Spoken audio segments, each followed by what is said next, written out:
여러분, 잠깐 이거 한번 생각해 보세요. 터치 스크린이 달린 폰, 버튼이 없는 폰. 이거 아이폰이 처음 만든 거 맞죠? 틀렸습니다. 아이폰이 나오기 13년 전 이미 터치 스크린에 버튼도 없는 스마트폰이 존재했습니다. 아이폰이 나오기 약 한 달 전에는 대형 터치 스크린을 탑재한 폰이 이미 발표돼 있었습니다. 그런데 왜 세상은 그 폰들은 기억하지 못하고 아이폰만 기억할까요? 그리고 더 중요한 질문. 자동차 센터페시아, 냉장고 문짝, 왜 세상의 모든 물건이 아이폰처럼 바뀌었을까요?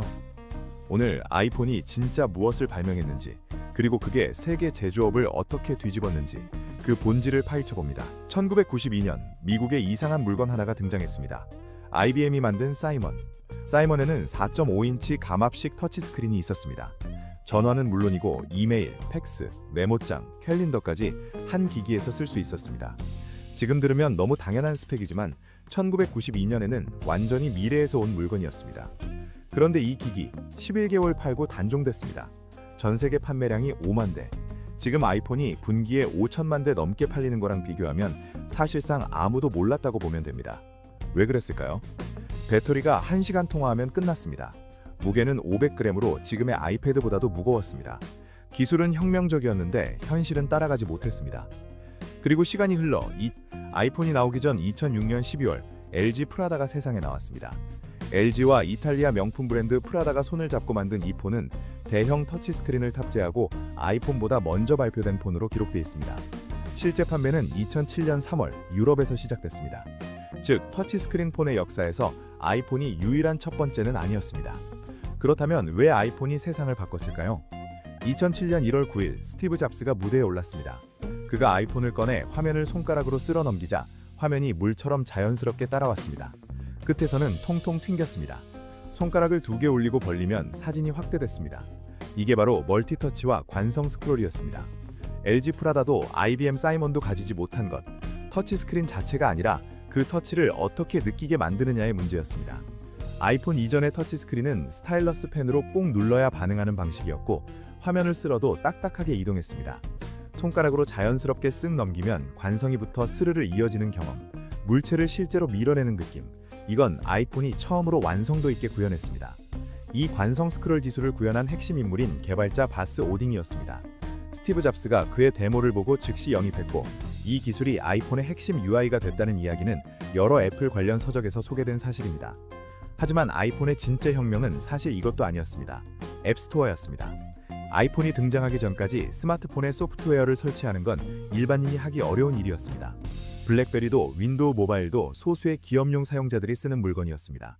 앱스토어는 누구나 언제나 필요한 기능을 폰에 추가할 수 있는 생태계를 만들었습니다. 개발자도 달려들었고 사용자도 달려들었고 이 선순환이 터지면서 스마트폰은 처음으로 대중의 물건이 됐습니다. 터치스크린은 LG가, 스마트폰 개념은 IBM이 먼저 만들었습니다. 하지만 그것들을 실제로 쓸 수 있게 만든 건 아이폰이었습니다.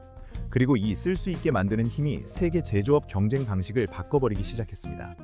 아이폰이 나온 지 5년 뒤인 2012년, 테슬라가 모델 S를 내놨습니다. 자동차 업계 사람들은 신뢰를 보고 말문을 막혔습니다. 센터페시아 한가운데에 17인치 수직형 터치스크린, 에어컨도, 내비도, 트렁크 개폐도 전부 화면 하나로, 물리 버튼이 사라졌습니다. 자동차 조사기관 IHS가 모델 S를 분해하고 나서 보고서 제목을 이렇게 달았습니다. 자동차인가 아이패드인가? 일론 머스크는 인터뷰에서 모델 S 설계 당시 스마트폰에서 영감을 받았다고 밝혔습니다.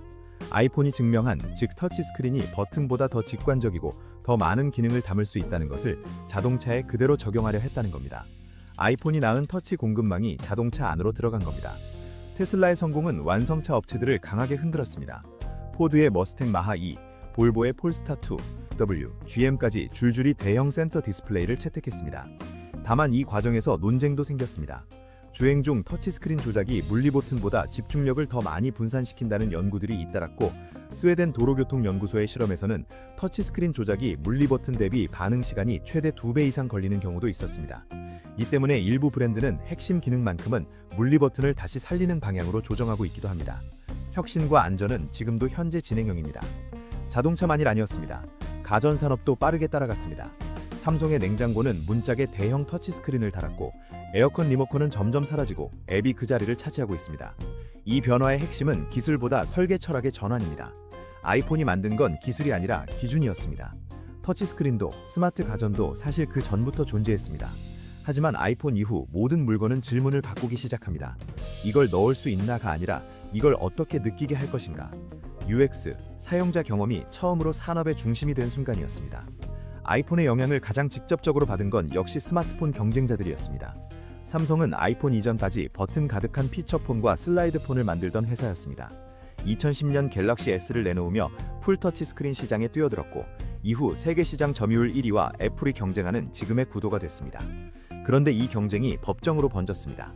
2011년 애플이 삼성을 상대로 특허 침해 소송을 제기했습니다. 아이폰의 디자인 언어와 UI를 갤럭시가 침해했다는 주장이었습니다. 미국 배심원단은 삼성이 애플 특허를 침해했다고 판결했고 초기 손해배상 규모는 약 10억 달러로 판결됐습니다. 이른바 스마트폰 특허 전쟁이 터진 겁니다. 이 소송은 그 자체로 하나의 증거였습니다. 아이폰이 제시한 디자인 문법이 얼마나 강력하게 업계 전반을 지배했는지를 보여주는 사건이었으니까요. 아이폰이 보여준 길은 단순했습니다. 앞면은 화면으로 가득 채우고 버튼은 없애고 터치로 모든 것을 조작한다. 노키아도 소니도 모토로라도 HTC도 이 공식에서 벗어날 수 없었습니다. 마지막으로 한 가지 더. 아이폰은 기능만 바꾼 게 아니라 세상이 좋은 디자인을 판단하는 기준 자체를 바꿨습니다. 모서리가 둥근 직육면체, 앞면을 가득 채우는 단일 화면, 최소한의 버튼. 이 아이폰이 2007년에 제시한 이 문법은 이후 전 세계 모든 스마트폰이 따라갔습니다. 아이폰 X가 2017년 노치 디자인을 선보이자 이듬해 안드로이드 시장 전체가 노치로 도배됐습니다. 소프트웨어 UI도 마찬가지였습니다. iOS가 정립한 아이콘 그리드, 스와이프 제스처, 안드로이드 진영도 피하지 못했습니다. 세계의 모든 UI 디자이너에게 iOS는 참고 자료이자 넘어야 할 벽이 됐습니다. 자동차 인테리어 디자이너들도 가전제품 UX팀도 이 미적 기준을 참고하기 시작했죠. 아이폰이 만든 인터페이스 문법이 제조업 전반의 강력한 참고 기준이 됐죠.